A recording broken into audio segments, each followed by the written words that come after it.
the favorites, Onic. Looking at the emblem straight up, it's actually a concussive blast choice for Lutpi. Now that's already different from the usual that we see from Sora. He's going to be looking for Prio for the most part here to rotate and help the team. And maybe it's also because he's up against the Valentina that he just wants to have more tempo over brawling it out against the Valen. Interesting, like there, right? So Tank Emblem, Concussive Blast, Festival of Blood, Rook's got the Rupture. And, you know, it's not a matchup that you see too often, at least currently. And I feel like even Sora as a hero, you know, teams have still been trying to figure out the best way to utilize this hero. Yes, there's a whole lot of crowd control that you do get with it, but again, well, usually when I've seen it, I mean, like, man, it's a whole lot of show and fireworks, but you need that follow-up potential with that Sora on your lineup. So, interestingly enough, that this will be the case, and I think even with this lineup, you just wait for that turtle to break out just because they don't really have the setup potential. So one little ranged minion missed out there by Lina. Good freeze. Ooh, really good taunt. It's that, just that though for now. Yeah. It's Yangon Galacticos getting pressure on the map, but you gotta remember Lutpi earlier got the XP crab, so they are really setting up for a Lutpi level 4 into a fight before Ying gets to rotate. I like the slower approach Onic ID are taking to handling the middle, making sure that they could stop Lina from hitting level 4. There you go. Level 4 advantage for Onic on Lutpi, but Ying is going to be falling through. Turtle's up, half health. Steve's going to be dropped down too. Ying's going to jump in. Kyrie will secure the turtle. Still going to break out here. A whole lot of damage around the pit still, but with a revitalized, Ying's going to go down at first blood. Lina gets a kill though. A trade the 1-for-1 turtle to Onic. Might have been a little bit too aggressive there for Yangon Galacticos up against a killing spree on that Leomord. It had revitalized as well. Great entry win by Kyrie. Yeah, and again, it was all set up by the tempo for Onic. The reason they went Concussive Blast, right? Early on, Lutpi, a really good read to freeze up the lane, to get that prio, get a rotation in, and secure XP Crab. After that, it was about clearing the wave quicker, getting level 4, and instantly rotating to a very fast turtle take. And that's what really stopped Yangon Galacticos from being able to retaliate. Remember, they want to react, but if they're not given the opportunity to react, it gets really tough for this comp. So I expect Yangon Galacticos is going to be a little bit more proactive with making sure that their nearby side lanes are ready once the turtle is up. But then at the same time, you can only do so much when your opponents are just doing an even better job of controlling, such as this. San's not afraid to use Feathered Airstrike to stop or delay the return of Stitch to the bottom lane, while also applying pressure by taking his health down. Comes Han and the rest of the team. Steve dropped down. Blink could be in trouble. Relies on the Glorious Pathway to exit on out. And that's what I'm wondering too. You know, we talked about with the Valentina being overloaded with options here. I'm wondering what exactly Ying's going to do because of the ultimates that he can take. I mean, even in a sense, like, he could go with a Feathered Airstrike in some of these objective fights. It could even be continuous, the Sora take, deciding what are we seeing more of? Like the Torrent? Is that, there's the Torrent and it's the other ultimate. Yeah. Sora, the lightning one. Okay. Yeah. Han's got the damage, though, on this Fanny, and again, this is why we see this Fanny pop up now for, what is it, the 3rd time. Yeah. Yangon Galacticos just have 0 map presence right now. It's all Onic ID, setting the tempo. Keyboard might get punished. Oh, that duality. It's going to bring Keyboard back in. I don't think he's escaping this. He does have no. the... He does. He's got the Avatar of the Guardian. He is fine. No Revitalize, though. That is a very expensive resource to burn out before Turtle 2. Okay. Turtle's up. They might just have to give this up. I'm not sure if Kyrie wants to give the go on this. It looks like they're going to go for Blink anyway, dragging him back. Glorious Pathway drop down. A Feathered Airstrike to cut them off too as Keyboy falls. Han gets the turtle. Fight still going. Kyrie could be in trouble and Han finds an opening. Will take a kill. Kyrie falls as well. Yangon Galacticos gets a whole lot. What an amazing shift in tempo by Yangon Galacticos. They saw what Onic did Turtle 1, they adapted to it, they know it was all about speed, who got there first. Again, I'd say a little bit of a misplay there for Keyboy to not use the AOG instantly and to wait, because the Revitalized burn is so expensive. We saw how they won Turtle 1 fight. It was actually with the Revitalize. So the fact that the Revitalize wasn't there and Keyboy didn't have AOG, there was no way, aside from, again, brute forcing their way into Turtle with the horse and with Lutpi. And it didn't really pay off for them because it was only on Blink. Calculated for Yangon Galacticos, reading the situation very well heading into that Turtle 2. Now, 5 minutes into the game, still could be anyone's ball game, but compared to what we saw in the previous matchup between SRG and TS, I like how once the sequence and the major objective is done, once they're done at the center of the map, they're putting a lot of value onto helping out Stitch. They're making sure their gold laner is getting farm, is comfortable, and it's not just the Skylar solo show that Onic was able to do for majority of the time they've had with Skylar, because teams who just let Skylar do his thing in lane, you're not going to have a great result for your own gold laner. You got to make sure your gold laner is able to win against Skylar. So far, Yangon, I appreciate how they've been playing things. Yeah, this is kind of what we are used to seeing, you know? We saw them play like this. It's a great start for them, and at the same time, you know, Stitch basically needs to go ahead and continue to farm up like we just saw Innocent do in the last match, you know? Get that timing, scale up, and get that Trinity as quickly as possible, because eventually I feel like, you know, these objective fights later on when we're concerned with the Lord could be a little bit different, but so far, you know, we did see Onic also play from the back foot, like play from that deficit against their match yesterday. So this, you can't, you know, based off the first 5 minutes, I still feel like a whole lot can happen here, obviously, by the time we get to the next turtle.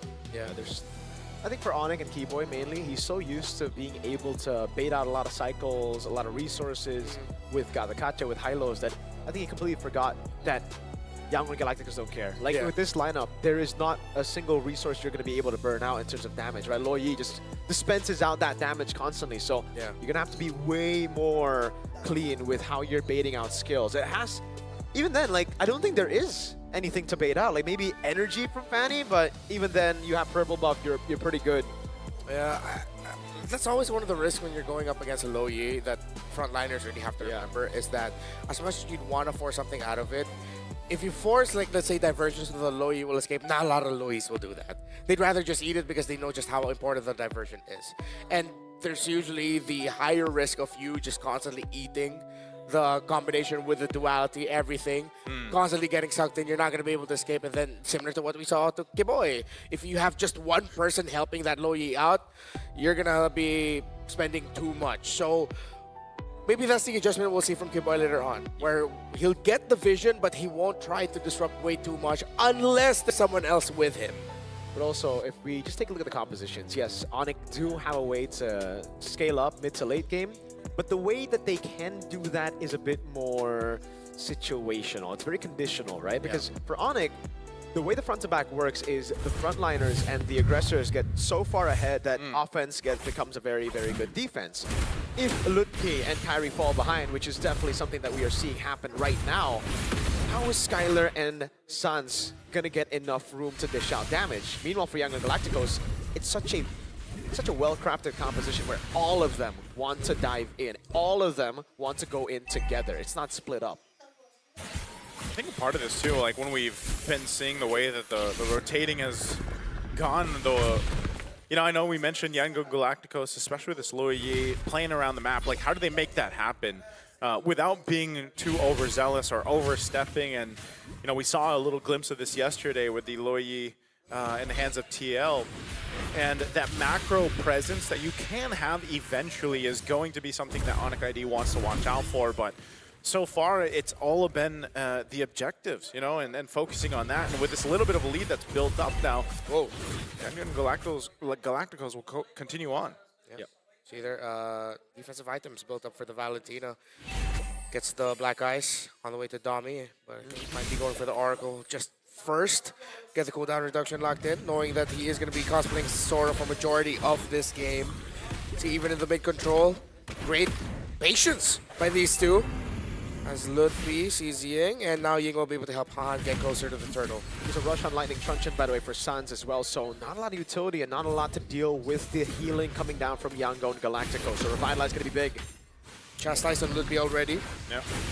Oracle picked up here for Ying, so a little bit of difference in the items and the build paths they're going for. Last turtle of the game. There we go. There's the crowd control, going to bring him back, but Han jumps into the backside. Blink's quite low too. Han forced out. But now Ludwig could be in trouble. He re-engages to crash on in. Flickers defensively to get out of there. But Yangon Galacticos is just sustaining through the fight. They'll pick up a kill. Blink's going to be the trade. But that last turtle goes over to YG. And it's through controlling the waves that Yangon Galacticos, despite losing out on the turtle, still hold on to the lead. Diversion into bottom lane. And again, it's tempo, it's speed. How do they capitalize on objectives? How do they capitalize on winning these fights? It's instant capitalization. Gotta appreciate what Ying is doing on this Valentina. It's not a Valentina damage dealer cosplaying as a Sora. It is a Valentina Sora frontliner. It is an EXP laner to its truest form. Instead of going for what is expected to be a glass cannon, nope, it's another frontliner dishing out crowd control and being a nuisance for Onic ID. And that really opens things up. Look at this again. Ying jumps in. What a great carry through as Sands is gone. Ying finally goes down, but here comes Han. They're able to pop up enough damage. Stitch going a little bit too far, and now Han in trouble too. He's got to get back as Kyrie leads the charge. A huge jump from Keyboy, a diversion to get on out. And they disengage. It's a 2 for 2. Right now, it's still all good for Yangon Galacticos. They did not lose any bounties there. And in terms of conversions, they got Sans and Skylar.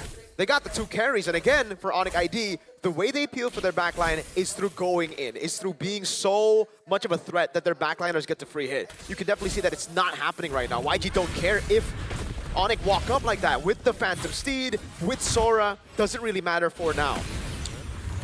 Appreciate that Yangon Galacticos actually got to minimize their losses there. Could have been a more devastating loss. They're still okay, 2,000 difference. A rush with the Malefic Roar actually for Han in the Fanny. Was Hunter Strike and the War Axe for the Leomord. You can definitely see the difference as well. Yangon Galacticos for Lina, instant glowing wand, right? You want to have that against a Revitalize. And Onic, they went for Lightning Truncheon, they went for a little bit more burst. They thought they were going to be able to actually shred through some of these tanky boys, but now they're in desperate need of anti-regen. And I don't think anyone's building it up right now. Okay, Keyboy finally got it. Dominance Ice, so there you go. That's finally something that they can use to deal with Revitalize. Because you mentioned, so YG were just sustaining through it all. Yeah. Yes, no one was there to put the anti-regen down. Now they got it.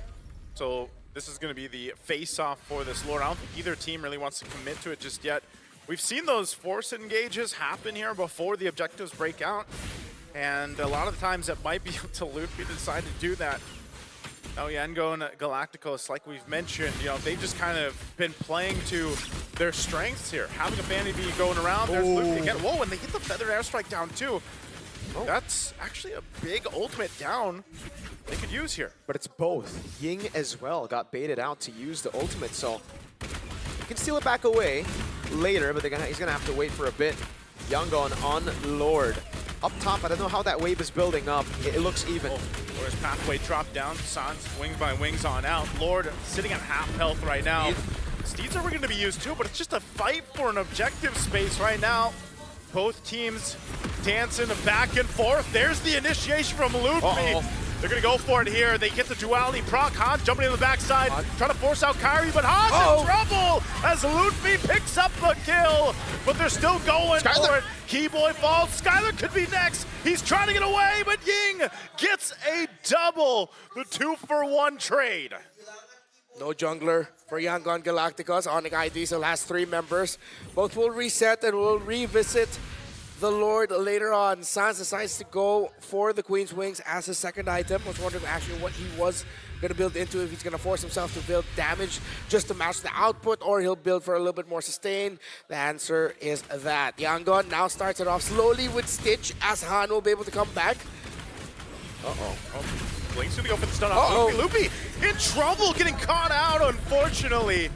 And with Luffy gone, numbers advantage right now for YG. Still plenty of ultimates available, no glorious pathway though, so still Onic wants to go ahead and face off. Can they zone out enough? Kyrie trying to find the angle. Ying taking a couple shots by the Feathered Airstrike, and Han will secure the Lord. Fight's gonna break out. Defensive AOG. Keyboy trying to get away, but Ying again comes in clutch to pick up another kill. And again, that's the advantage and the disadvantage of going Concussive Blast over Brave Smite. If you go for the Brave Smite, you would have a little bit more sustain there, but because it was concussive and because it was kind of reliant on the early game, getting tempo, Yangon now have that sustain lead on everyone. With the Revitalize, Han, Stitch, they're good. Lina and Ying, they got Brave Smite, so they can constantly just heal back up. The Young Guns, the Galacticos, they're taking it to the Sky Kings.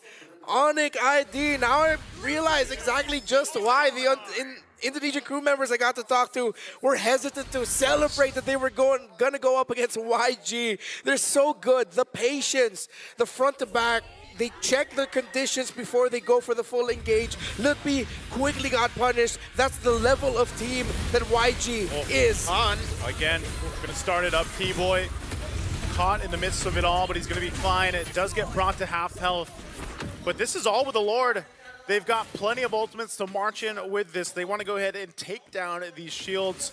They get the waves up marching in together. Charge in from the Lord. Tier 2 falls. There's an engage. Lutpi just trying to delay them a little bit further. An AOG as well from Keyboy. Meanwhile on the top, Han's going to push that top side. Lord finally goes down. They hold on to the base turret. Han, is he going to be able to get away? He cables on out. Kyrie trying to do everything to keep that base turret up. And Onic will hold on to the base. Yeah, they're able to defend right now, but again, it is such a big, big win for Yangon Galacticos. Now they have all the tempo in the world. They have the positions on the jungle as well. They can actually explode this gold lead as long as they keep on freezing the lanes, trying to suffocate Onic inside of their own base. Stitch! Again, initiation, and now Kyrie in trouble! Lina picks up the kill, lines them all up. Ying jumps into the backside, and Yangon Galacticos will take everything they win for. Han looking to clean up a kill. Lutpi falls as well. Sans and Skylar, they just have to watch as everybody falls. This could be an endable angle. 20 seconds on Kai. Yangon Galacticos going for the win against Onic Indonesia. They said they were #1. And can they defeat their opponents here? The base going to be worked on. They try. Skylar does everything, and Yangon Galacticos will beat them in a best-of-1. They declared themselves top 2